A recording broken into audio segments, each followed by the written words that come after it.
Katie King, thank you so much for joining me today. I'm so excited to be speaking to you. How are you? My pleasure, Dylan. I'm really, really good. Yeah, greetings from the UK, and it's a pleasure to be on your show. Thank you.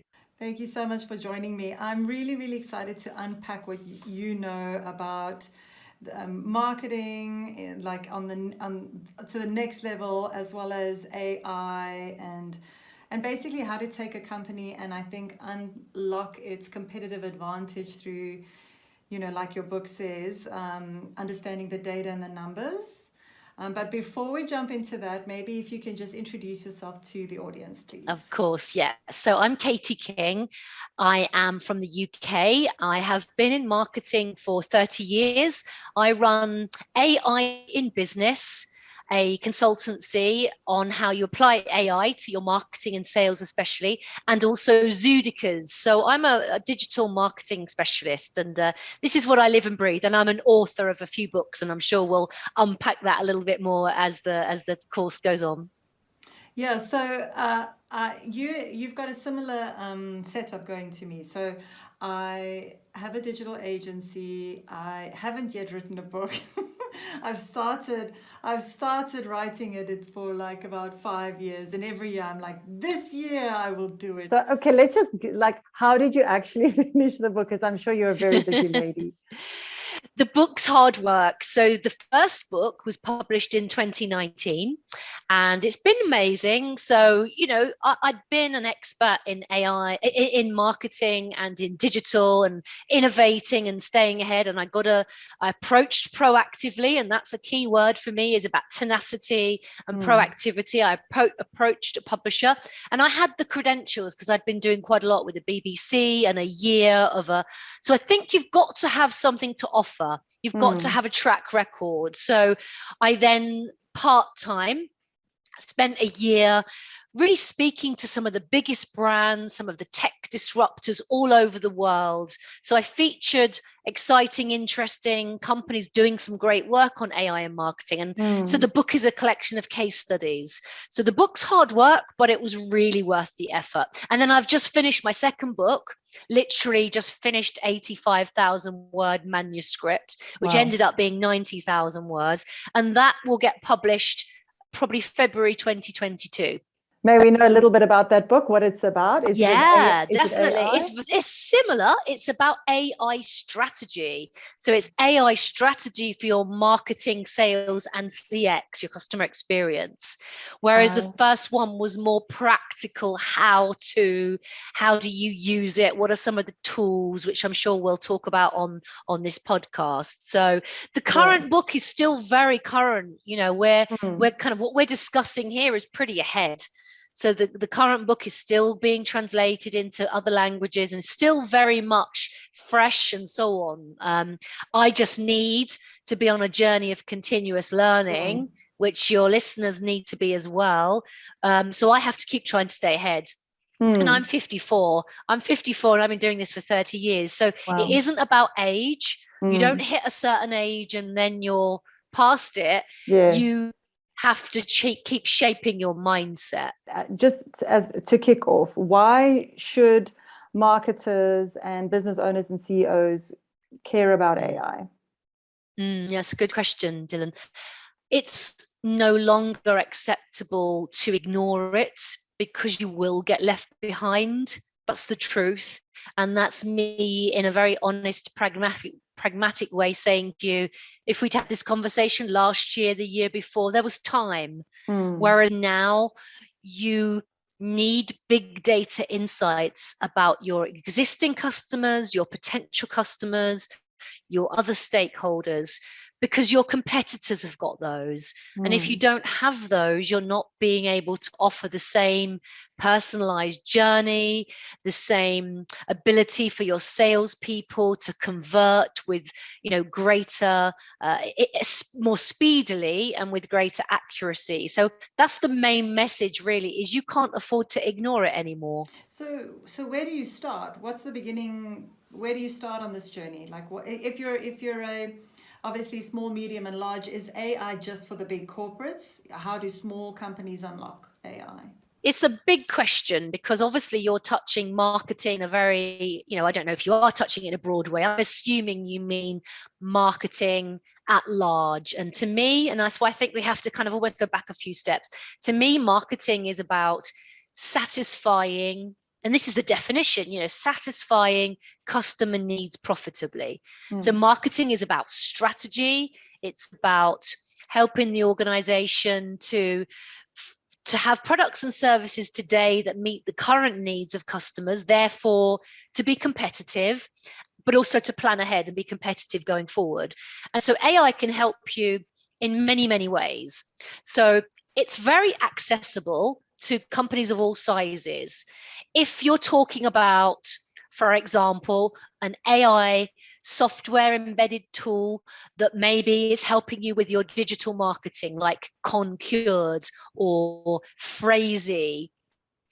If you're talking about the customer journey and you're talking about a interaction with customers at scale in a very cost-effective way, then you might be talking about some kind of chatbot or automated assistant, and that's more expensive. You might be talking 8, 10, 15,000 pounds, whereas some of those other tools that I mentioned are under $100 a month, and can be done on a subscription basis. So AI is really accessible for salespeople, for marketing people, for HR people, at a kind of, think of software as a service tools.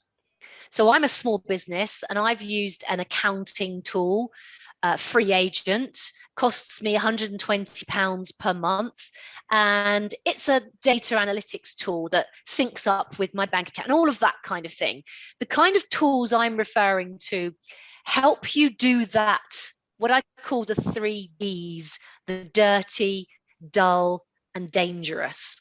So they can do the repetitive, mundane, boring tasks very, very well. And there are, so again, it's this is quite a long answer. I hope this is okay. Jump in if you want to. But AI has been around for 70 years, and it's only really been really viable in the last 2 or 3 years because the venture capitalists can pump money into different areas of AI in digital marketing, AI in sales, because we've got big data that's come from our 10 or 15 years of our smartphone usage, and it's cheaper processing. So now we're in this AI summer. Okay, so long answer to really say, yes, it's accessible. So what I understand you saying is, which problem do you want to solve? And go and find the AI tools that solve that problem. So there's a whole bunch of AI tools that solve different problems. And yeah, it's a good question. So you're right. The start point is not a tactical, all my competition are doing this, I need to do it. It's strategic. And so you're rightly saying, what problems do we have that AI could solve? Or what markets might AI unearth for us that give us opportunities? Okay, so that comes back to data, as you rightly say. And the phrase is garbage in, garbage out. If I don't have a good data set that's clean, diverse, etc., safe and has consent and is, giving data privacy, if I don't have all of that, I'm not going to really be able to touch AI. And that's why COVID globally has accelerated this digitization. And by that, I mean, even us here being on Zoom, many, many companies have done in the last kind of year, in a space of a few months, what they probably had planned to do in a couple of years. And so everyone's had to digitize to an extent so that they could carry on in business. And that's not AI, but that's paving the way for AI. So they need to get more data, they need to be more digital, they need to work with data scientists, either their own people that they upskill or their own people that they hire, or a hybrid where it's their own people, maybe upskilled, combined with using tools or partners that are out there. And we're talking big vendors like IBM Watson and Azure and Adobe Sensei, or we're talking thousands of AI tools out on the market for everything you can imagine, particularly in sales and marketing. So I've spoken to a couple of big corporates in specifically South Africa, well-known brands, and in a lot of cases, they have so much data, they actually don't know what to do with it. And it's time consuming to mine the data for insights. And you've got a person who sits with some repetitive job, like let's say the mailer and pulling lists, and they're using these expensive marketing automation platforms, but they're not getting the most out of them because they don't know how, or the data's messy. So I think that you probably find a lot of this, that it's quite a journey to get to. I mean, you have to clean, you may have disparate data, you may have, some messy data situations, chaos. And then once you've cleaned all of that, then to make sense of it and then to use that in marketing. So it doesn't sound like the data analysis side is a quick fix. No, it's not a quick fix, but again, it depends on your objectives, doesn't it? And so you do need to start out with that clear objective. The AI is going to be coded, based on what you're trying to achieve. So let's say you're going into this in a bigger way and you're working on a platform and you're creating your own algorithms and you're trying to create your own bespoke thing. That's not going to be easy. That's going to require data. That's going to require time and resource. But some of the tools that I'm referring to, these companies are used to working with small and medium-sized organizations, helping them clean their data. And a lot of what the tool itself does is it works itself, doesn't require too much input. And it might be Brandwatch, for example. So you tap into Brandwatch. Brandwatch has an AI assistant called Iris who guides you around. You input your data, it tracks your brand, it tracks your share of voice. So it could look at all your social media platforms, for example. It's not always about huge data CRM package and so on, but there are tools. So Adobe Einstein will tap into your email and your point of sale and your own CRM and so on. So it sort of depends which part of the puzzle you're working in on, but it doesn't all require huge volumes of work. And I think, but it does require clarity on what you're trying to achieve as an organization. Yes, and I think just hearing you chat, I am using AI. I just didn't refer to it as AI. There's so many platforms and tools we're using that we don't think of it. There's machine learning, there's artificial intelligence. This is a learning program, which means it's AI. And so, I think actually, so that's a good point in itself, though, because actually there's a lot of business analytics tools on the market. They're not all AI. In a way, if they do what you need them to do, it doesn't matter. I'm not saying everyone's got to use AI. The definition of AI is that it's imitating intelligent human behavior. And that it's with machine learning, that it's continually data is being input and it's learning and it's developing and so on. But if a digital tool or a different analytics tool is helping you achieve similar goals, that's fine too. All I'm saying is that AI will shape society, will shape the tasks that we do, and therefore as a technology we can't afford to ignore it. I completely agree with you. So how does one create a AI business strategy? What are some of the headings that need to go into an AI business strategy? Yeah, that's a really good question. In my book, and you don't have to buy the book to access it. So on my website, which is aiinbusiness.co.uk, I've got a scorecard for success. Okay, and you can score yourself 0 out of 5 for 10 core segments, and they fall into categories such as mindset, innovation, having a business case, and doing a proof of concept, and then thinking about the bigger picture of ethics and so on. So there's some of the key ones. So so think of it business case. Okay, that's your point earlier, Dylan, of what are we trying to achieve? So you've got to know what you're trying to achieve. You need the buy-in from the board, from the management team. Yeah, you need to do a proof of concept. Otherwise, you're going to waste money. You need data, as we've talked about. You need talent, and that's either resource, hiring, upskilling, and so on.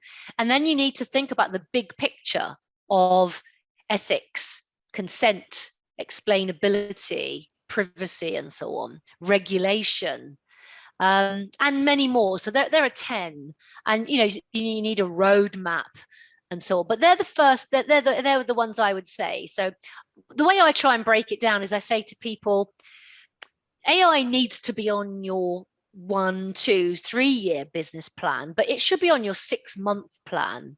And what I mean by that is, what are as a team, you could sit down as a small team and you could delegate to your team, and you could say, right, we need to have a watching brief on the competition. We need to know what our competitors A, B, and C are all doing, and what are they doing digitally, and what are they doing with AI, if we can work that out. And then we need to start considering certain tools and analyzing them and maybe doing a road test of them. So that's a nice, simple way of getting going. What are we trying to achieve? What's the competition doing? How is our market taking advantage of AI? And how are our clients taking advantage of these tools? And sort of almost second guessing what might be coming down the line by tuning in to the best resources, your podcast, my book, this report, etc. And I think there's a lot out there. I think everyone who is playing in this space, they're creating helpful white papers to try and educate, train, and inform customers. So you touched on garbage in, garbage out, and you touched on diversity in a database, and obviously there's the whole GDPR consents. POPI, in South Africa it's POPI, the Protection of Personal Information Act. But so let's go back maybe to the collection of data, because if you're not collecting, like you said, diverse data, you're going to have skewed results and not even realize there may be racism in your data. I was reading about that, and so what are your learnings in that space? So I didn't want my bio to be too long when you asked me for that elevator pitch, but I'm also on the all-party parliamentary group for the enterprise adoption of AI, and also on the editorial board of the AI and Ethics Journal. So I'm mentioning those two because I'm hearing and witnessing and learning all the time, from around the world. We hear evidence from brilliant people all over the world regularly about these key issues, which are global issues. And so the truth is, it's quite early days, and the regulators are in catch-up mode around the world. There's regulations that already exist, like your POPI and our GDPR. They already exist, and within GDPR there are 2 clauses that are relevant to AI in relation to transparency and fairness and so on. So you've got to abide by what already exists, and then new regulations are coming through. And my advice to marketeers is not to sit back passively and wait for this to catch up, but to take a proactive stance. So, for example, I'm a member of our Public Relations Communications Association, and some of your clients or your listeners, they might be involved with the retail consortium or the accountancy profession or the construction industry or whatever it might be. And the regulations that are very relevant to protecting those companies and those individuals that they serve, they're still catching up with that. And the balancing act is balancing innovation and regulation. And so the biggest thing is that we need to respect people's data. And unfortunately, I'm not going to get too contentious, but unfortunately, some of the big technology companies have not done that, have they? You know, we've seen scandals with Facebook and Cambridge Analytica and all kinds of global issues where, unfortunately, some of the tech companies in recent years have thought that they're above that. And so our job is to respect our clients' data, to work with a provider that respects that data, and to make sure that we are adhering to the code of conduct that's there. And that when we cleanse our own data and the partners that we work with, that those boxes are ticked, so that we don't inadvertently, you know, cause any real problems for our clients and their data and so on. Which is the irony of the fact that Google's original slogan, I don't know if it's changed, was do no evil or don't be evil, or, and yeah, I don't know if that's still very true given the privacy and all I of know, those it's difficult, tracking. isn't it? Yeah. It is difficult But, as a marketer. Yeah, carry on. No, I was going to say, I mean, IBM pulled back from using facial recognition, which was a good move, because certainly here in the UK, you know, we're a very multicultural society, and, you know, we've got poverty and we've got different postcodes of wealth. We've got, you know, different, obviously, races, and people were being discriminated against based on their postcode where they lived, based on their color of their skin. And some of the problems were that the algorithms didn't respect and see that color. And so there's an opportunity for AI to eradicate bias, but there's also huge problems that if, let's say, Unilever as a big brand, they have used a lot of AI in their human resources because they found that they were biased and they were hiring the same kind of people over and over again. And so they used some AI hiring tools to try and not eradicate, but to try and make it fairer. Yeah. And I've called it in the past Mr. Pale Male Stale. Okay. And which usually means male, 50 plus, grey haired. And that, for a lot of companies, up until, maybe it's still very much the case, but the board was made up of that. And I think there's been, and we're both women, you know, there's been a big push for women on boards and gender equality and race equality with Black Lives Matter. So I think it's early days, but if done properly, the AI could assist, but equally could fuel the bias and make it much, much worse. So we've got to be careful of that. I suppose it depends on who's driving, who's at the helm. And also, you know, it may be unconscious, you know, but I agree with you. Yeah, 100%. So let's talk about the competitive advantage. So you mentioned in the beginning, you know, you could have the edge over your competitors in terms of your sales reps being better empowered, your marketing being more empowered. Now, one of the things, obviously, like with the cookies and the pixel tracking, as a marketer, I feel like if I create ads and campaigns that are unique and targeted for each different audience and segmented, then it shouldn't be invasive because we are solving problems based on, you know, but that's not how, you know, that's not actually reality out there. You know, you just get bombarded with ads and ads and ads and ads, even whether you're interested or not, you just, yeah.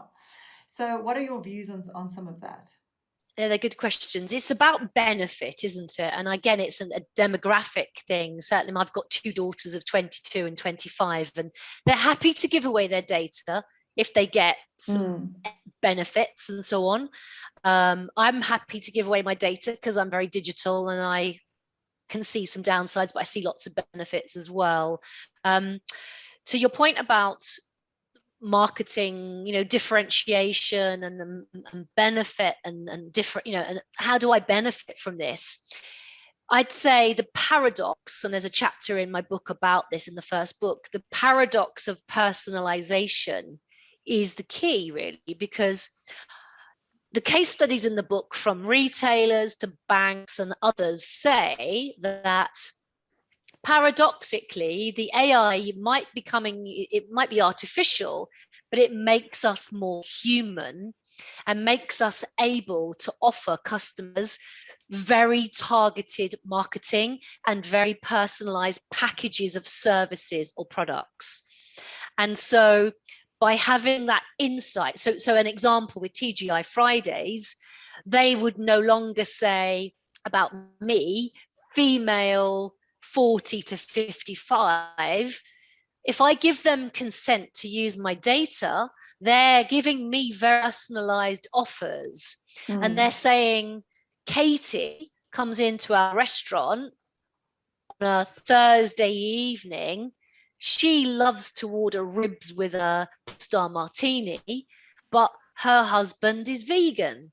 And all of a sudden they can package up promotions for me. They can give me great customer service. They might know my birthday. So as long as it's not too intrusive, as long as it's not handled too intrusively, and as long as they've got my consent, that is a huge differentiator. And the banks like NatWest and Metro Bank and others, certainly in Europe, and Saxo Bank in Denmark, they said to me, we used to treat our customers as big homogenous groups of people.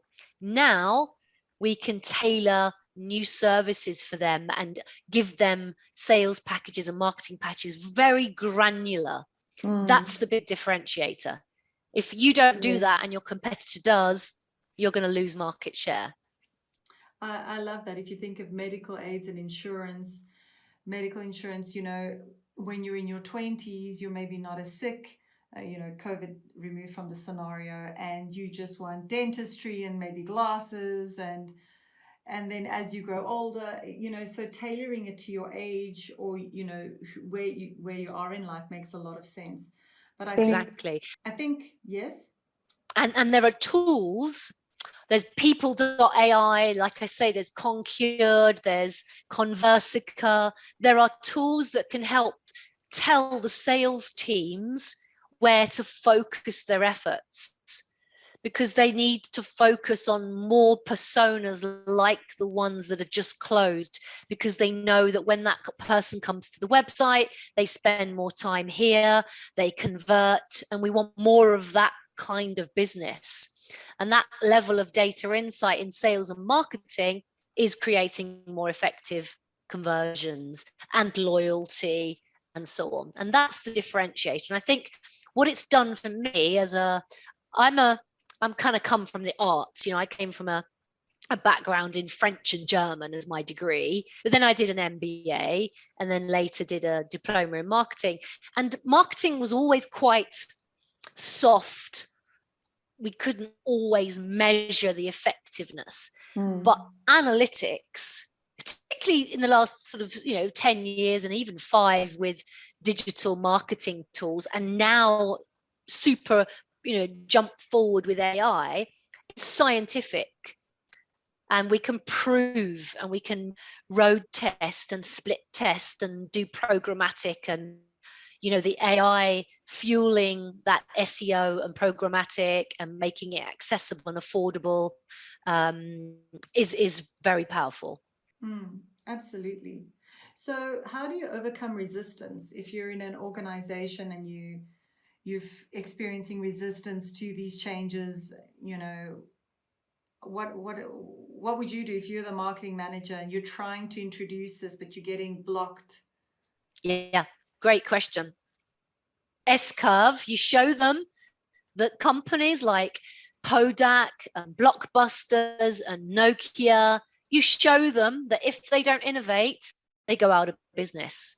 So you prove with a hard bottom line, if we don't do this, we will go out of business. Our competition will erode our market share over a 2-3 year period, and we'll be out of business. That's the hard piece.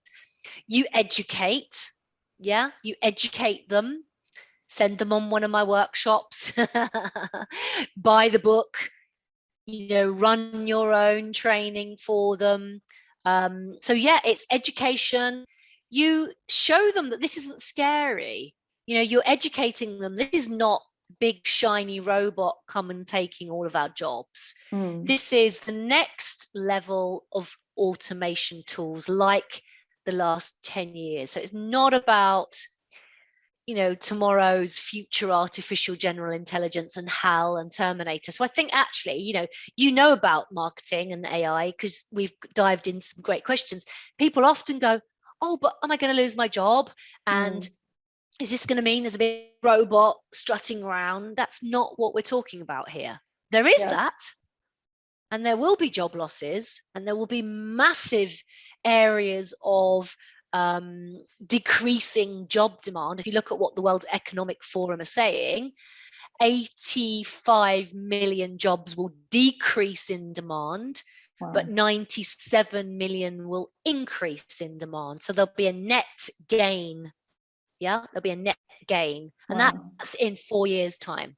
Wow. That's insane. So that's the World Economic Forum, That's a short period of time to adapt, and as you said, we're already late to the game. I wanted to just comment on what you were saying. Digital marketing, for the longest time I've been saying it's a numbers game, but a lot of marketers and digital marketers are still not comfortable with the numbers. They tend to let the agency look at the numbers, or just trust what the data scientists. And so are you seeing a new breed of marketers coming to the fore who are numbers creatures to the bone? What is your take on that? That's a really good question. You don't have to be a numbers person. There are tools that will do some of that for you, but you've got to do some analysis of it. You've got to have a team member who can do it, or you've got to outsource it to an agency or a partner. So it's got to be done. But it doesn't mean you've got to be that pure breed. I think what it is doing, though, is removing some of the more admin intensive aspects of marketing. So to my mind, the tools will do that. And therefore, the entry point for marketing means that the hierarchies will get flattened. So actually, you don't necessarily need the marketing intern to come in and analyze the press coverage and go and do some of the rudimentary, basic, boring tasks. That can be done by tools. And I think we'll carry on doing it for a few more years, and we'll have laggards who take years to catch up. So it will still happen. But on the whole, the companies that are ahead of the game and keeping up, we'll look back in a couple of years' time and say, why did we do that so manually? And therefore, the people that really get on will be strategic, because they'll know how to analyze the numbers. They'll know how to take advantage of these tools, how to go up the food chain and be more strategic. Because actually, what we do in AI, with AI in marketing and AI in sales, is at the center of what a business's success hinges on. So we should be on the board. We should be me advising the CEOs, which I do, you, or if you're in-house, So I think the ability for someone, maybe a marketing student coming in, they should be able to rise up the ranks quickly. They haven't got to wait 30 years to say, oh, I can keep up with Katie now because she's got 30 years experience. No. You come in today, you show me you're smart, you show me you've got the right attitude, you show me you use the tools, you know how to analyze it, you can kind of move up quick. So I actually think there's a huge opportunity. But you don't have to be the techie. You don't have to learn to code in Python and TensorFlow. You don't have to do that, but it helps if you know the numbers. So like when I train on Google Analytics, and I train on how to create a good report, because a lot of marketers struggle to put a good report together. For me, it's important about asking the right questions before you even look at the numbers. Like, you have to formulate your questions and then you look at the numbers. Otherwise, you're just going to be completely snowed out, overwhelmed. So what are some of the right questions that companies should be asked, CEOs should be asking themselves, marketers should be asking themselves, that you found? So my start point is always, what's our business? What's our purpose? What are our values? And what are we trying to achieve over the next 1, 3, 5 years?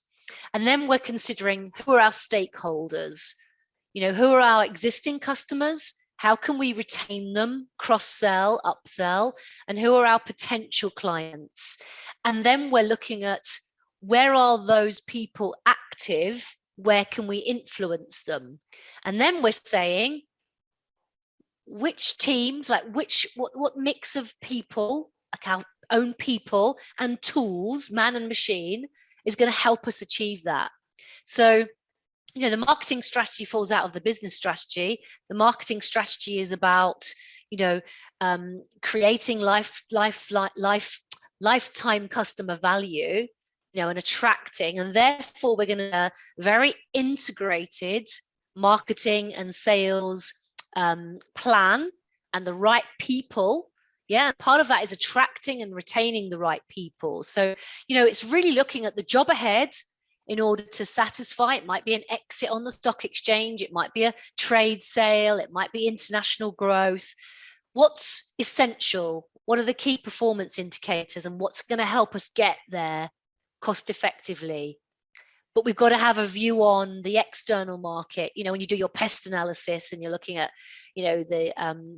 all the different external factors, God forbid a future pandemic, more tech transformation, erosion by a new entrant that comes into the market. So we've got to be strategic, and we've got to find the right balance of tools and upskilling that enable us to achieve those objectives.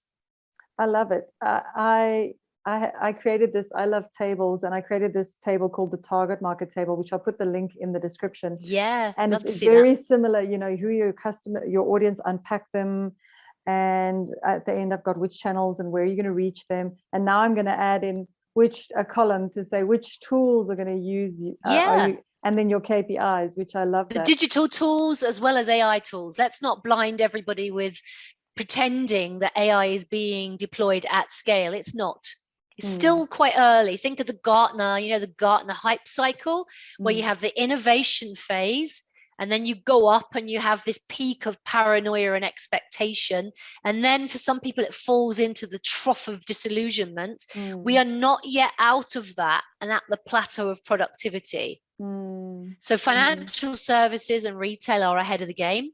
Some sectors, and marketing as an industry job function, marketing, sales, CX, PR, comms, digital, are all kind of in that mix. It's not yet being deployed at scale, I don't think, in any country. So you can still be ahead of the game by starting to innovate and so on. So you're not behind if you're not yet deploying it, but don't wait too long. I love that. So there's some hope yet. Definitely. So sort of just to wrap up on that, in terms of the trends and the future of AI, where do you see it going? Because we all know where it is now and where it should be, but like, where do you see it evolving into? I see it. So in a few years' time, and maybe it's more like 5 or more, we won't care about the term AI. Yeah, think of that S-curve that I mentioned. It will have matured. And just like we don't care how our smartphones work, do we care about the technology with the chips and what's behind it? We don't. We need it to work for us. So I think it will evolve. What's missing with it at the moment, all these hundreds and thousands of tools available, the glue that knits them all together is missing. So I think we'll see more integration. I think we'll see more codes of conduct and regulation of it, which will be, I think, make people more likely to use it. So I think it will be safer. I think trade bodies in marketing, in the way we use AI in marketing, in retail, in construction, they will have got their act together more. So I think it will be mandated and more acceptable. So I just think it will mature. But I don't think that's happening overnight. I think it depends on your country, it depends on your industry sector, it depends on your job function. But more maturity, slightly more mid to long term, forgetting the term AI and it all being in kind of almost like, if you're a Microsoft or Google, or, you're going to have, like we've got Microsoft Outlook, with Word and PowerPoint and so on, you're going to have a tool that has AI built into it that can do a lot of this for you. Yeah. So it'll probably get swallowed up into some other packages. I think you're right. Okay, so let me just finish up by asking, are you reading any interesting books at the moment? Oh, wow. Do you know what? I would not tech books. No, not because I've spent so long researching my second book, I'm reading books for fun as part of a book club. But what I would recommend to people, there's a brilliant free course on AI called AI Essentials through the University of Helsinki, Finland. That's really good. I tend to watch people and what companies are doing, and I do my own research by, for example, every day I do a personalized Google News feed on AI and then a Boolean search, like capital AND, AI and marketing, and I find what Bain and Deloitte and the World Economic Forum and PwC. So I check, and you'll have your equivalents of my Financial Times, my FT. So a credible daily newspaper, analysts,